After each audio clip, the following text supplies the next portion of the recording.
Hello, folks. Welcome to episode 2 of season 3 of the GOAT series. I'm your host, Jerry Hadler. Welcome to Jerry Hadler's YouTube channel. And today we'll be discussing who are the best players in the 2010 decade, or the best players in that era, with my special guest, Mr. Zachary Brazick, who has been a guest and is the sponsor of this channel. So thank you for coming on, Mr. Brazick. Oh, yeah, thank you. Always a blast. 2010s, probably my favorite era of football to watch, just with my life span when I played Madden. So very excited for today. And of course, the rules here, what we like to do, and Zach knows the very best because he's been on these multiple times in the episodes when we do this, is we're looking at the players' impact. We're looking through their achievements, their stats, how well do they play in the team, and when you think of them, is that the player that stands out to you from that position, what that era was meant to be? So is how we're going to be looking at how their play style really was. So those are going to be the key things that we're going to be looking at in today's video and when we do these GOAT series videos for season 3, because we appreciate everyone that wanted season 3. Here you go, as we're getting to episode 2 of it, of the course from 2020 with Phil, we had last episode, to now with Zach, and then we're going 2000s all the way up to the 1920s. That's how we're doing it for this series of this season for season 3. But let's start off with banger here. Zach, who you guys your quarterback?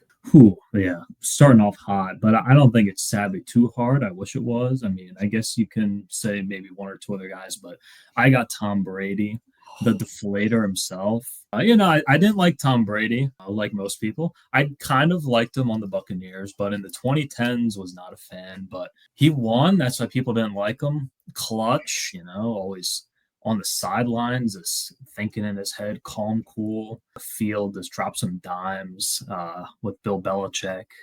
And Tom Brady carried Bill Belichick's career, in my opinion. Great player. Not my most favorite, but I feel like it has to be my pick. Good pick, even though he had some help from the refs. We can't ignore that, Zach. He had some help from the refs during the day. For me, I got inspired from our last episode with Phil because Phil went with his own choice and he went bowling on it. I respect that. So I'm going to go with Phil said to me last episode.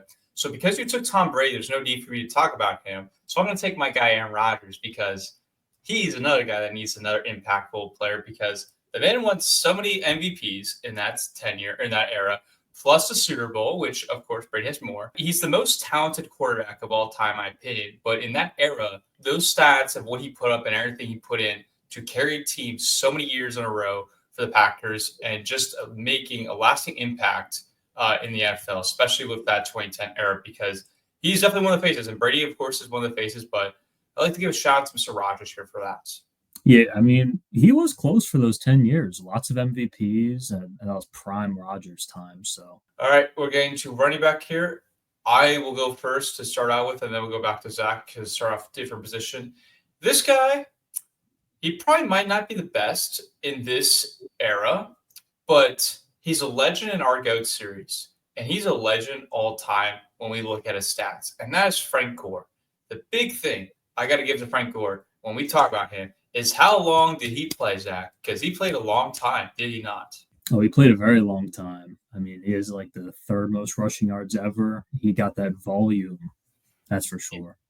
He does. With having, in that era specifically, he had 2,380 carries for 9,786 rushing yards, and scored 59 touchdowns. For him, he's not the sexy running back that everyone thinks of, like with Adrian Peterson or Le'Veon Bell and et cetera running backs. Frank Gore was the longevity guy. He would literally just go there and get the job done still from the early 2010s to the late 2010s. He kept doing it throughout his entire tenure. But that's who I got. Zach, who you have? Yeah, that's a good pick. I was close to going with Adrian Peterson, like you said, but didn't feel too right. I tried to look for guys who were great from 2010 to 2019, or at least good. With running backs, that's hard. And I landed on LaShawn McCoy, which sounds a little crazy at first, but he was drafted in 2010, played with the Eagles for a long time, some monster years, amazing rusher and pass catcher. Only flaw with him is he would hold the ball like a loaf of bread sometimes, some bad fumbles, but just an amazing, elusive player. And for the whole 2010s, even after Philly, he went to Buffalo. He lost a lot of aura, but he was still a solid player, played a lot of snaps there. Just had some great, consistent seasons. Now, 2020's LaShawn McCoy was terrible, getting that ring chase with Tampa Bay, I think. Yeah. But 2010's LaShawn was special, and gonna give him my spot.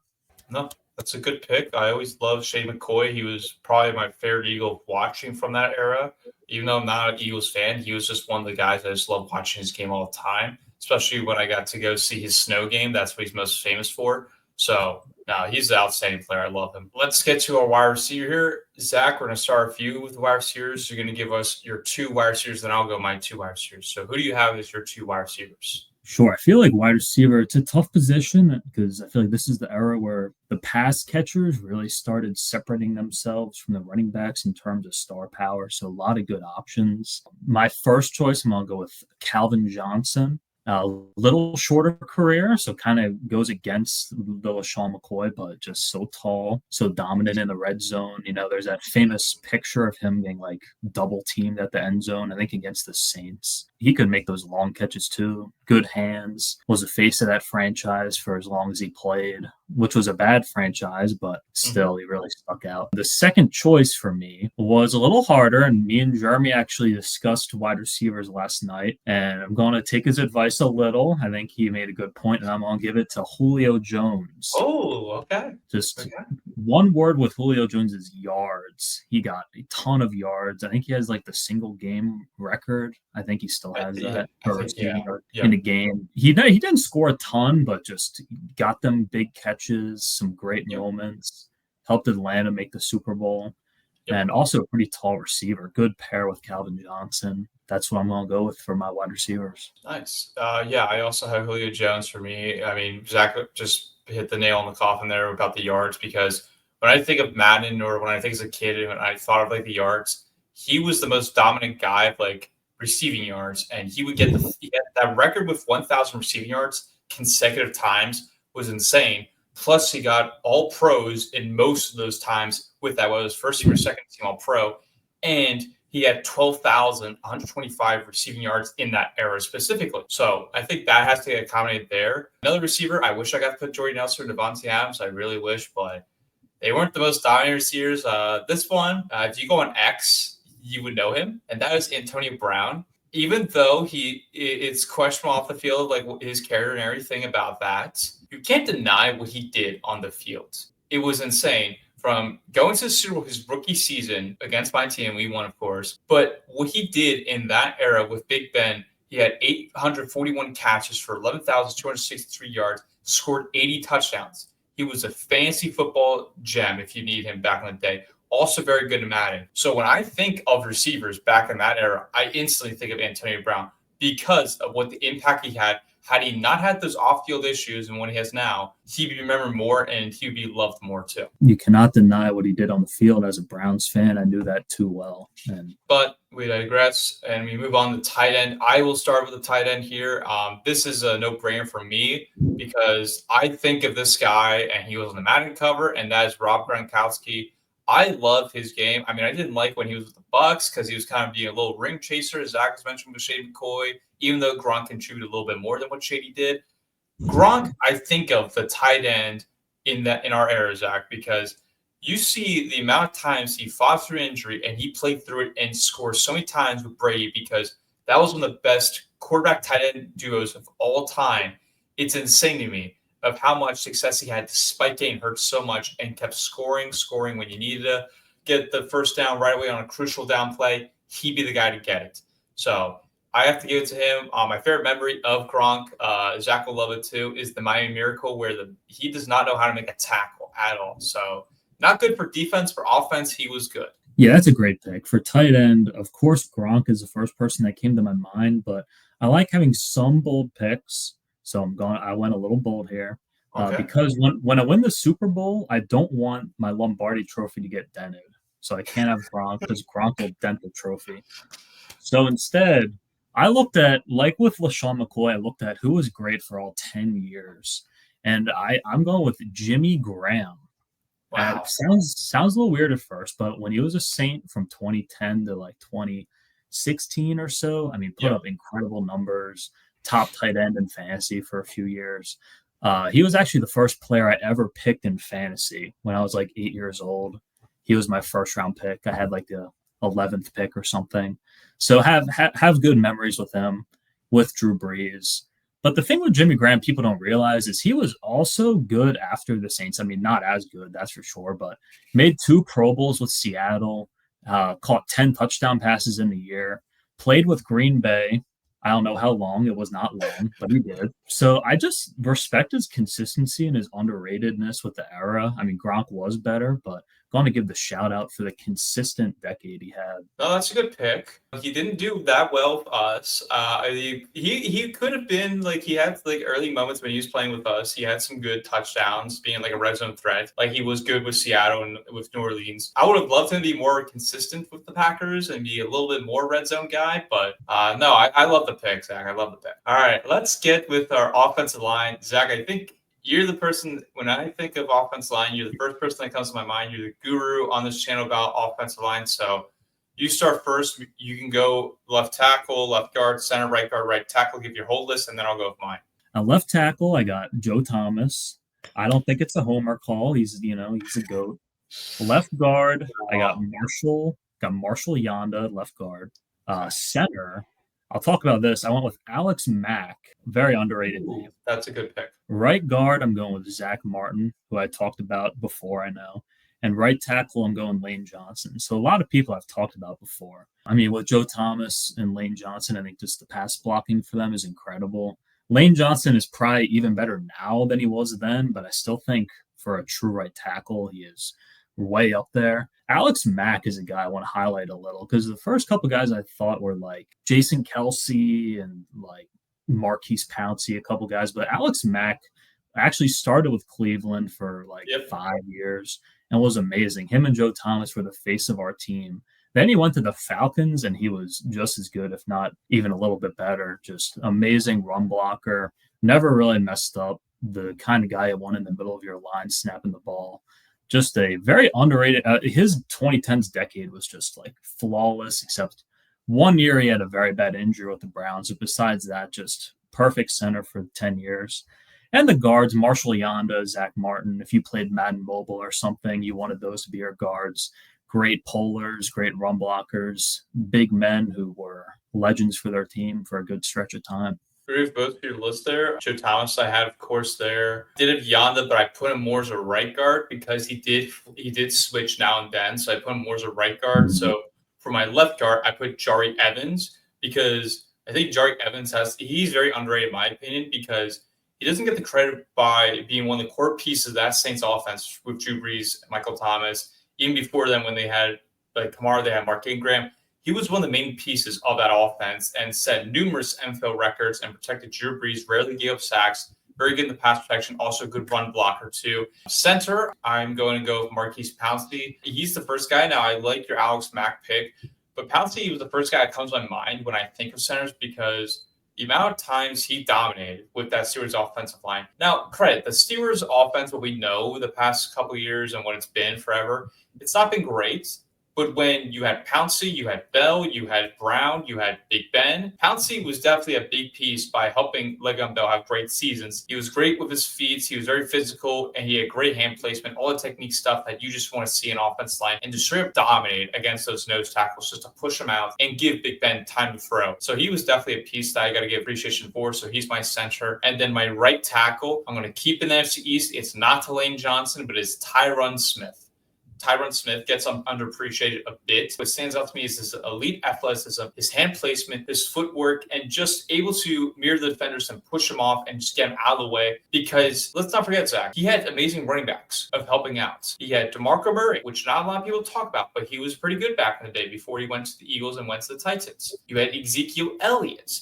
You had Tony Pollard. Like, he was very good back in the day with him. And he rarely gave the sacks and very disciplined guy. He rarely draw the penalties and longevity guy too. So I got to give appreciation out here to Tyron Smith. Great list, especially Jari Evans. He was like the first guy off my list. I couldn't sneak him in there, but I think he was really crucial for Drew Brees' career. So very nice O-line. We're heading to defense now, folks. So we're going to start off the defensive line, and we're doing one defensive tackle that we've done the last episode. So my defensive tackle, I think it's a no-brainer. Zach might have the same, is Aaron Donald. There's not much to talk about with him because he does all what you need out of a nose tackle with defensive tackle. He can stop the run. He can create so much pressure. You can't beat him one-on-one. He's just insane.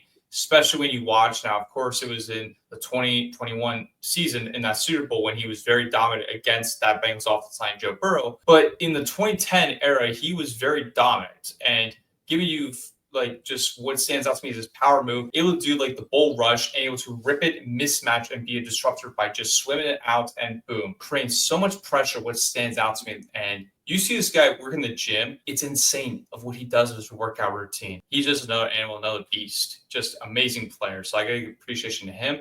Zach, who's your nose tackle? I did have Aaron Donald too. I think it's hard to argue anyone else. Even though he wasn't drafted until 2014, he developed so quickly and then just stayed at the top of his game until he retired. He would still be at the top of the league if he was playing, I think. It's kind of like the Barry Sanders of defense a little bit. So I do have Aaron Donald as well. Who is your pass rusher outside linebacker here? All right, for my D end, you may have this, but there's a lot of good options. I have Phil would be proud, J.J. Watt, drafted 2011, I think, so played that whole decade. Even though he had his injuries, you can't deny his healthy seasons. Sack monster, had a couple nice pick sixes in his career. Just such a team player. People love him. All the pictures of the bloody nose and stuff playing through it. Exactly. Wisconsin Badger alum. Just a fantastic Madden player. Just pretty much everything. I mean, there's not many bad things you can say except injuries, which is unfortunate, but I have JJ Watt for my defensive end. I'm also going to go with you here. I'm just going to touch a little bit of what you mentioned about the injuries. I'm going to say this because I think this is definitely true. Had he not got injured so much, I definitely think he'd be up in the top 5 all time for sacks. He has 96 sacks due to having all those injuries and everything. But you can't deny that he was definitely a game changer. This is the guy you don't want to face. This is the guy, if you're going against the Texans, this is the guy you fear. So I got to give appreciation out there to him. I mean, he had the 96 sacks, 15 fumble recoveries. He had 373 solo tackles. So definitely have to get appreciation out here because another thing I know him for is the Hurricane Harvey relief that he was definitely a part of when Houston got affected by that hurricane storm many, many years ago. Yeah, just a great player and great guy. Wish he could have stayed healthy, but as it stands, he's one of the GOATs. Who is your outside linebackers at? For outside linebacker, it's a tricky position because sometimes they're like, are they a linebacker? Are they the end? Yes. I went off Madden because who can argue Madden? And I went with Von Miller. I mean, on the defensive side of the ball, I think he was so pivotal in that Super Bowl run. Yes. About as pivotal as a defensive player can be. And he just had an amazing decade. He's still hanging around. He just signed with Washington, little past his prime, but he was just an animal when he wore number 58 in orange and blue. Very feared player, just like JJ Watt. You would be scared if your team versed him. You better hope your left tackle is healthy and ready to roll because he was coming for you. And a fantastic player who could play the edge or play some linebacker. No, definitely. I'm also with you there too. He had 106 sacks in his entire time with Denver in that era. The things that stand to me, of course, he won the Super Bowl with the Rams. That was the next decade, but he definitely was a pivotal part of that Super Bowl run when they won it against the Panthers. Super Bowl MVP he was. That's rare for a defensive player to usually get it because most of the time it's an offensive player that gets it. And he did get Defensive Player of the Year multiple times. Definitely one of the greats and for this decade for outside linebacker. But let's move on to safety here. We're going to start with strong safety. I will go first. This guy, I think he doesn't get appreciation. I really liked, he was like a nose gritty, hard tackle guy, and that is Eric Weddle. He had 687 solo tackles, 229 assists. Very versatile, and he was a ball hawk. He had 25 interceptions. But you need him to make a play with what stands out to me with the strong safety position. He was all about what a strong safety was. He'd make the tackles and just make the losses to get the tackle and make him so hard, lose yards. Definitely a pivotal piece when he was with Los Angeles, with Rams, and with Baltimore. Definitely a pivotal piece there that I've seen with Eric Weddle. And he would just make the stops. He'd be swan the ball out of the way. You need him coverage. You need him be put him anything you need him to do, run defense, pass defense, any bit of that. He was the guy. So I think Eric Weddle definitely needs some appreciation here for me. Yeah, that's a good pick. I did think about him for a little. When I think 2010s, I think Legion of Boom. So I went with Cam Chancellor. Good Bam Bam Cam. A very hard hitter for a safety. And, had some good picks, had some good pass deflections in his day. That Seattle defense was crazy, and it was mostly because of the secondary. Yep. I went with Cam over Earl Thomas. I mean, pretty close. I Yeah. maybe should have studied the film a little more, but Cam is who I went with, and he is my strong safety. All right. I'm going to get free safety here, and then Zach will give his. So I wanted to go back to Legion of Boom, Zach, because I think of Earl Thomas is who my guy. I think of more as a free safety here. So with him, he definitely is like with what I was mentioning for Eric Weddle, just another hard-nosed, gritty guy. He had 30 interceptions, 71 pass defended, 11 QB hits. Again, same thing with like Eric Weddle. Thing that I will never forget with Earl Thomas, and Zach, you probably remember this, was the contract negotiations with him of the holdouts. He tries to hold out for a new contract, doesn't happen whatsoever, and then he gets hurt 3 weeks into the season in like late of the 2010 era. And then we see what he does when he's leaving the field by giving the middle finger up at the coach and the whole bench of Seattle. And then he was never with Seattle again. Never was the same when he went to Baltimore. Yeah, for sure was not the same in Baltimore. Luckily, as a Browns fan, but his Seattle run was great for sure. It was.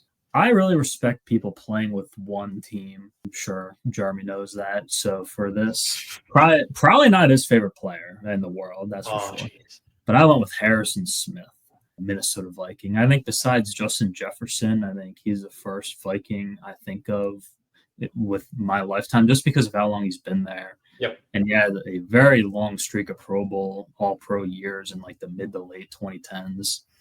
I'm pretty sure he's still a Viking. He was last year. He's still playing. So I just like that consistency with him. Always enjoyed watching him play, on Red Zone when he would make a play here and there. Just always enjoyed it. Respect the loyalty, like his aura. So he is my free safety, the hawk of the defense. Let's move on to going back to linebacker here. We're going to move to a middle linebacker. So, Zach, who do you have as your middle linebacker? For middle linebacker, I talked this guy up a lot if you watched the past season. I took Luke Kuechly. Some injury prones, but just an amazing tackler, amazing leader, great guy to be the captain of the defense, call the plays, just a fantastic guy, hard hitter. Yep. Good against stopping the run, good in coverage, just pretty complete middle linebacker. He got hurt a couple too many times than fans of the NFL would have liked, but for his elite moments, I had to put him on my squad. I'm with you there. I also have him. Yeah, definitely injuries were like affecting because it was like every single season, it was the concussions. He kept getting hit every single week. The pain kept coming somewhere to him. So I think of Luke Kuechly when I think of that Panthers team, that 2010 era, especially with Cam Newton. But Kuechly was the main guy for that defense. He was the main star. He won a couple of defense player, won a lot of Pro Bowls, and got some All Pros, but no, definitely have to give appreciation to Luke Kuechly here. All right, let's move on to the CV secondary group here. I'll start with my guy first, and then Zach will go, and then we'll go back and forth. My first guy, I think it's part of Legion of Boom again, is Richard Sherman. Like, you can't deny what he did. And I always think of the Michael Crabtree play, of course, when I think of Richard Sherman. That's the most insane. I was never a fan of him because every time my team had to go against him, he was the one guy I was cheering because he was such a lockdown guy and had great press coverage. Like, you put him with Antonio Brown, Julio Jones, Calvin Johnson. Sherman would just lock them up half the time. Sometimes the other guys would win, but Sherman, one of the best out of all the CVs in that era to try and lock down those guys. And he was a ball hawk with 35 interceptions. Now, I think of him with Seattle. I always think of him. But, of course, he did play with San Francisco, which was kind of weird when he got to go play with San Fran in the late part of the 2010s, like for 2 years there with them in the 2010 era. But no, when I think of the Legion of Boom, he's the first guy that comes to my mind when you have Cam Chancellor, Earl Thomas, Richard Sherman.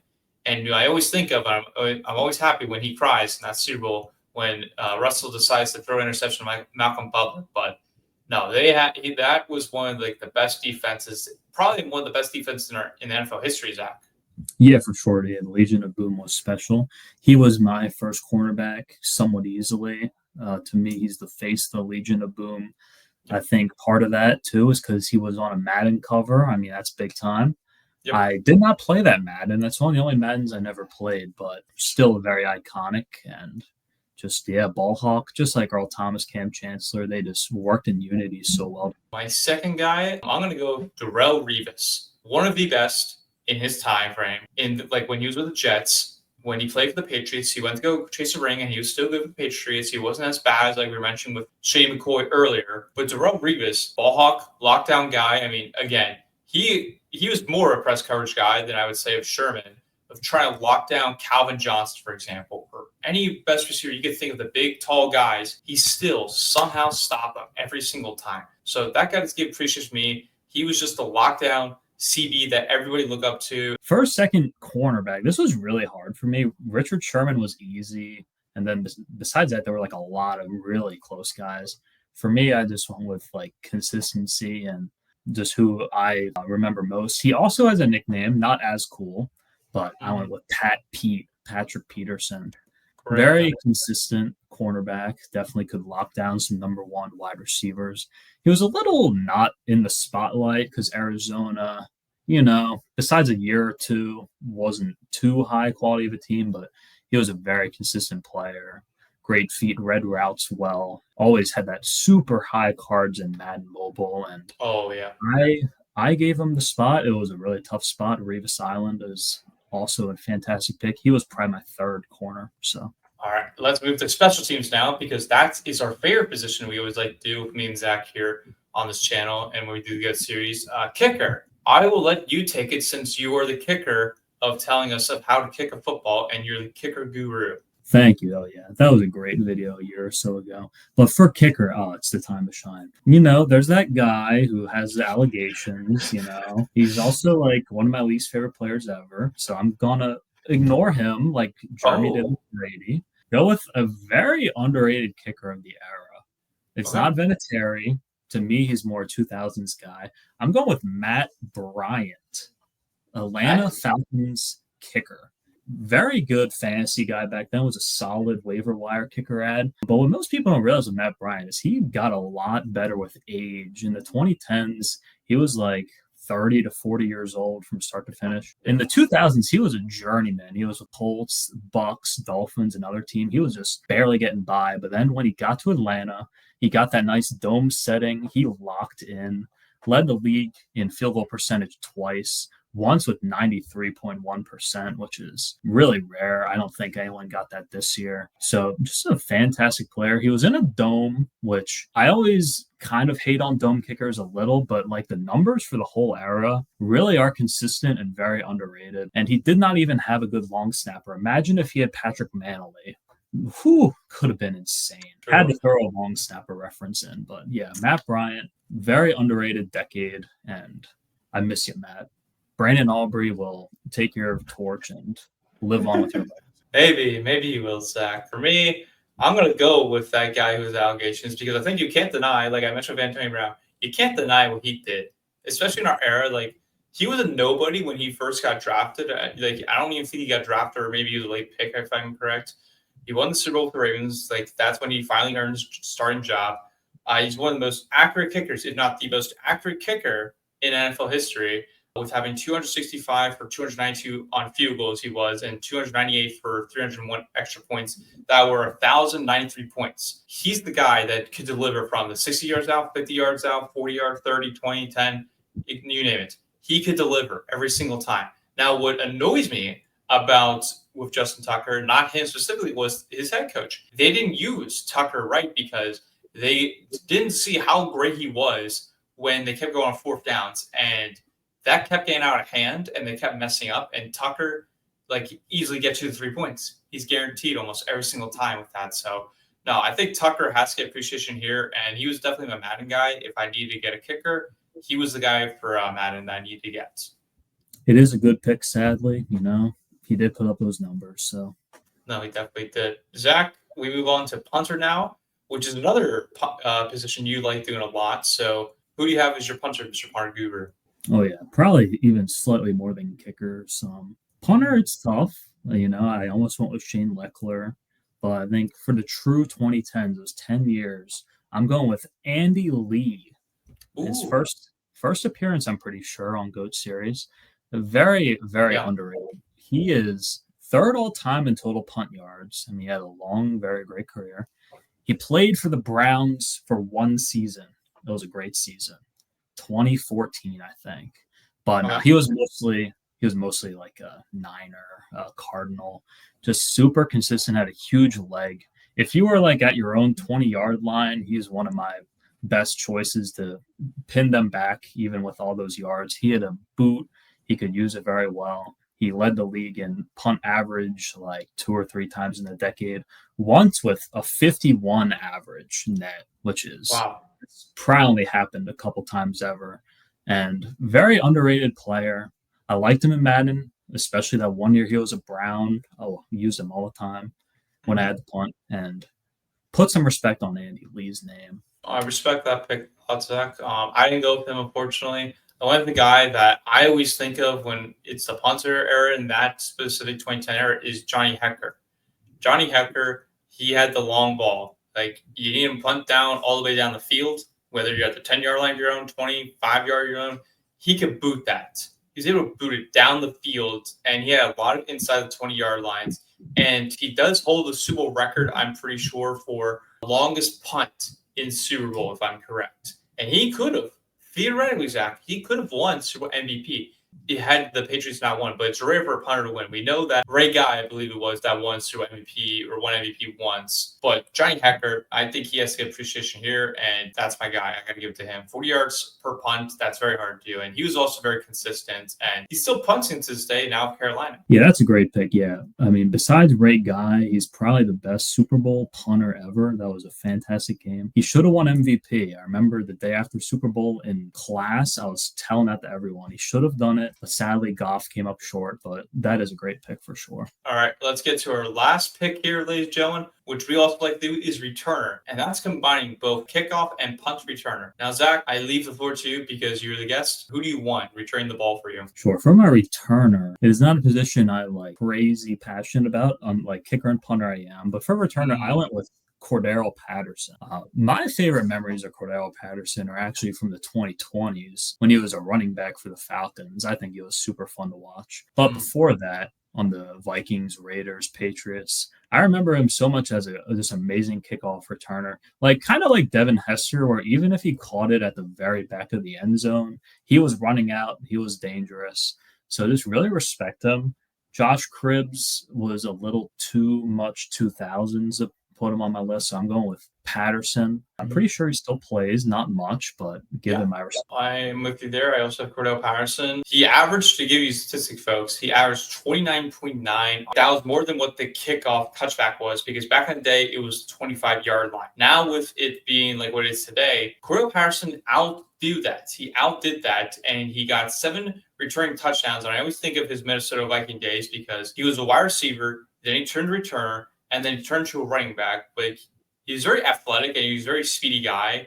Like, he didn't do well for wide receiver, but when he became that running back and just got inflated with when he was with the different teams, he was pretty good. But he had over 6,101 return yards and over 204 returns in his time in that era. So definitely got to get appreciated out here. I was thinking Josh Cribbs, but like Zach's mentioning, I was thinking more 2000 guy. But Cordell, I have to put him here on my list. For sure. What a way to wrap up a great episode of the 2010s. What a decade. It's definitely the best decade. I'm just going to say, Zach, it was the best decade of all the football. Like, you're not going to have what we had in that era when you have the quarterbacks. Now there's too many wide receivers, I think, from that era as compared to today's game. Plus, you also had some unique running backs. They weren't as the best, as I would say.